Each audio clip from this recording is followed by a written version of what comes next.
Police will need a wiretap warrant if they want access to a suspect's text messages. Canada's top court handed down the ruling earlier today. It was a split decision. The Supreme Court found that text messages are a form of private communication, so the bar to access them will now be set higher. It is the result of a case involving Telus Communications. The company went to court to quash a police request to access the text messages of two suspects who happen to be Telus customers. Scott Hutchison is lead lawyer representing Telus in the case, and he joins me right here in studio. You've got to be happy with this decision. Did you get what you went in for? Certainly did. What the court has done here is clarified an area of the law that really needed to be clarified, and that's the relationship between efforts by the police to gather evidence from these new emerging technologies and how they relate to the regime that's been in place for a generation dealing with telephones. We all know that to get a wiretap, the police have to meet a very high threshold. There's only certain offenses that kind of order can be obtained for, and they have to show the court that no other investigative technique is likely to advance their investigation in the same way. It's meant to give special protection to those communications because we know that those kinds of communications are really important.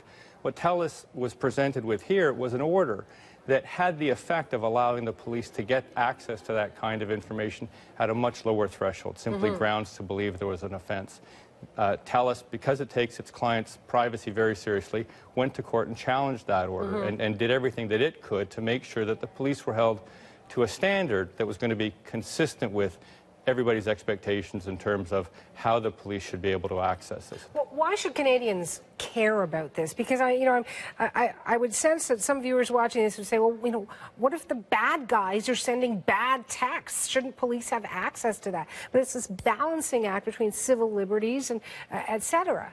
Absolutely. And the question really is, where does that balance get struck? Traditionally, with voice communications, we've said, we know bad guys use telephones too. They use telephones in the same way that they use text messages. And if you're going to make that argument, you better be ready to let the police have access to voice communications on the same basis.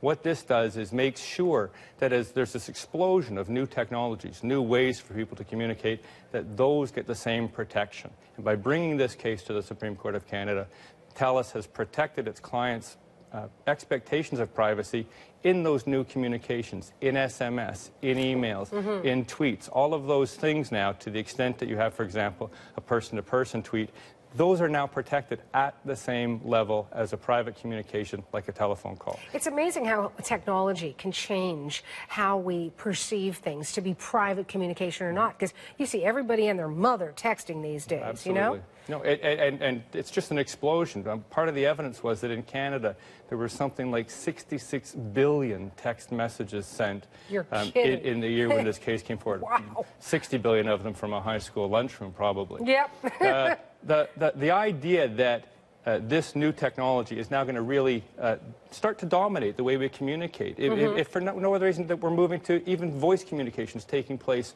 using new forms of technology, Skype, VoIP, all kinds of other forms of technologies that if you took a hyper-technical approach to the law, which is what I would suggest the minority does here, if you take that kind of hyper-technical approach and don't look at the substance of what's happening, there's a danger that the result will be a regime where the state gets access to this information at too low a threshold. Scott, it was not a unanimous decision. It was a split decision. So as a lawyer, what does that tell you? Well, it tells me that the Supreme Court of Canada, like if you could take any 7 people from Canada and say to them, what do you think of this issue? They're going to wrestle with it and they're going to come to a conclusion. I would argue they're not any 7 people. Well, there's 7, but I've got to go back there, so I'm going to watch what I say. But there are 7 people who know a lot about this and have a chance to think about it, get arguments from the Crown and from people who know about how these technologies are developing, and they're trying to balance things. Don't forget, I mean, in theory, it would be open to Parliament to come up with a rule and legislate this in a slightly different way if they wanted to. I don't think that's what Canadians want. I think Canadians want a balance to be struck between privacy and police having appropriate powers to conduct these investigations. They want that balance to be struck in the same way as it's been struck for voice communications for a generation. Scott, pleasure having you in the set. Thank you so much for your time. My pleasure. Thanks.